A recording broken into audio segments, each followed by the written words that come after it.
Sold out, یہ آج کی کہانی کا عنوان ہے۔ تو آئیے کہانی شروع کرتے ہیں۔ Sold out.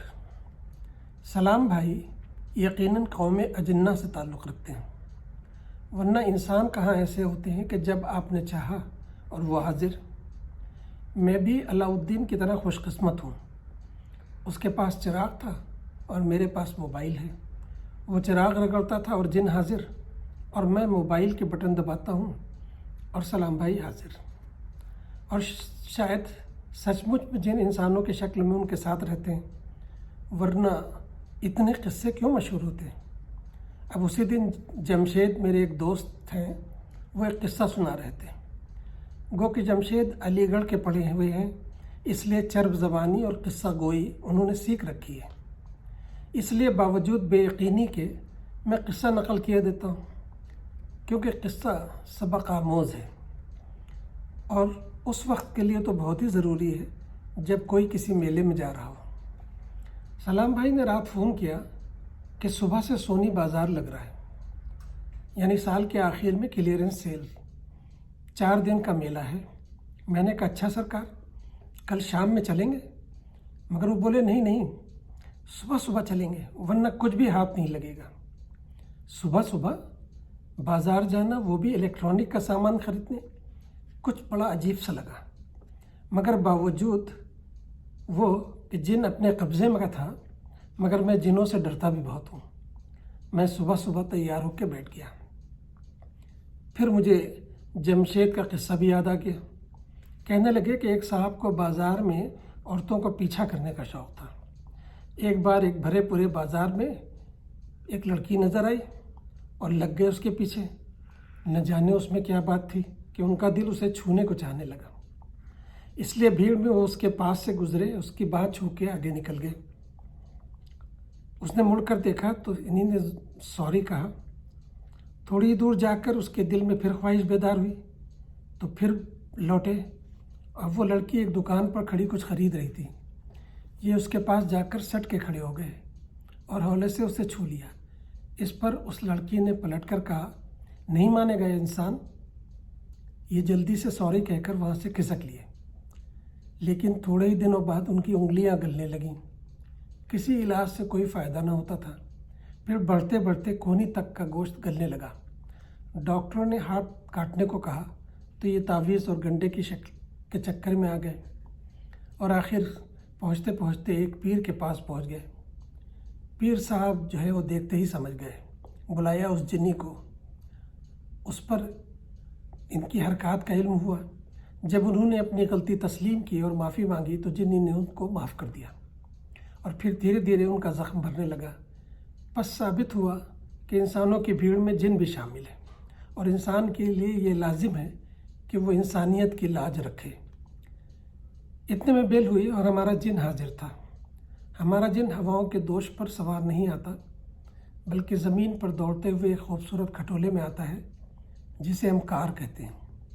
چنانچہ ہم ان کے ساتھ ہو لیے اور میلے کی سمت روانہ ہو گئے۔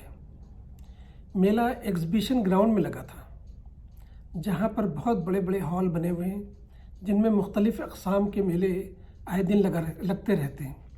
انہی میں سے ایک ہال میں یہ سونی میلہ لگایا جا رہا تھا۔ میں نے سلام بھائی سے کہا کہ ذرا دھیرے دھیرے چلیں، ورنہ کہیں ایسا نہ ہو کہ ہم لوگ کارکنان میلہ سے پہلے پہنچ جائیں۔ اس بار وہ اس طرح مسکرائے کہ جیسے وہ غیب کا حال جانتے ہوں، اور ہم نرے احمق انسان۔ اور واقعتاً اپنی اصلاح علمی کا احساس ہمیں میلہ گاہ میں گھستے ہی ہو گیا۔ سونی میلے کا آغاز ہوئے چند لمحے ہی گزرے تھے، لیکن ایک خلقت تھی جو اس جگہ امڈ آئی تھی۔ بڑی مشکل سے پارکنگ میں جگہ ملی۔ پھر ہال کے اندر داخل ہوئے تو سلام بھائی تو گویا ہاتھ چھڑا کر بھیڑ چیرتے ہوئے ایک سمت لپ گئے، اور ہم بے یار و مددگار دھکوں سے کبھی ایک کاؤنٹر پر جا کر ٹکتے تو کبھی دوسرے کاؤنٹر پر۔ سامان بکنے کا انداز بھی کچھ ایسا تھا کہ جس چیز پر آپ نے ہاتھ دھر دیا وہ گویا آپ کی ہو گئی، اور اگر آپ کو ہاتھ رکھنے میں دیر ہو گئی تو کوئی دوسرا اسے اچک لے گیا۔ اس طرح دیکھتے دیکھتے بہت سی بیش قیمت اشیاء بہت سستے داموں پر نظروں کے سامنے بک گئیں۔ اب میں بھی ذرا ہوشیار ہوا اور لگا ہاتھ رکھنے اپنی پسند کی چیزوں پر۔ عجب سا مزہ آ رہا تھا۔ تھوڑی دیر میں کافی من پسند چیزیں کا ایک ڈھیر سا لگ گیا۔ ایسا محسوس ہو رہا تھا کہ پیسے دے کر کسی کو لوٹ لیا ہو، اور اس ہنگامے میں لٹ جانے کا تو شائبہ بھی نہ تھا۔ تبھی سلام بھائی بھی لدے پھندے سامنے آ کر کھڑے ہوئے اور پوچھنے لگے، کیا کیا لیا آپ نے؟ میں نے کہا یہ تو پتہ نہیں، مگر ہاں اس کھیل میں بڑا مزہ آ رہا تھا کہ جس چیز پہ ہاتھ رکھا وہ اپنی ہو گئی۔ بہت ہی مزہ آیا مجھ کو تو۔ پھر اس جنی کی کہانی کو بھول کر میں نے سلام بھائی سے مذاق میں کہا کہ سوچ رہا ہوں کہ اب اس پر ہاتھ رکھ دوں۔ میرا اشارہ سامنے بھیڑ میں کھڑی ہوئی ایک سروقت لڑکی کی طرف تھا، جو بھیڑ میں میوزک سسٹم کاؤنٹر کے سامنے کھڑی تھی۔ اس کی پیٹھ میری جانب تھی، بس گھنے بالوں سے گندھی ایک موٹی سی چوٹی نظر آ رہی تھی جو میرے ذہن پہ دستک دے رہی تھی۔ تبھی وہ گھوم پڑی اور میں اپنی جگہ پہ مفلوج ہو گیا۔ یہ تو وہی تھی جس کے کھو جانے کا غم مجھے آج تک آزاد نہیں کر سکا تھا، جس کے خلاف میں بہت تڑپا تھا۔ زندگی نے لگتا تھا کہ اپنی مقصدیت کھو دی ہے۔ وہ بہت حسین تھی اور آج بھی اتنی ہی حسین لگ رہی تھی۔ ہم دونوں ایک دوسرے کی بڑی چاہت تھی ہم دونوں کو۔ ہم ساتھ ساتھ بڑے ہوئے تھے، لیکن لڑکی جب جوان ہوتی ہے تو ایک دم سے بہت بڑی ہو جاتی ہے، لیکن لڑکوں کے بڑے ہونے میں بڑا عرصہ لگتا ہے۔ میں جب جوان ہوا اور تعلیم مکمل کی تو بس ایک بیکار جوان تھا، معاش کی تلاش میں سرگرداں گلف آ پہنچا۔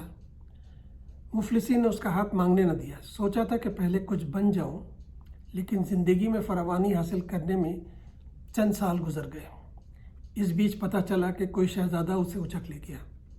وہ کچھ بھی کر نہ سکی تھی۔ سنا تھا کہ بہت اداس رہتی تھی۔ بڑا شوق کیا تھا میرے بچھڑنے کا۔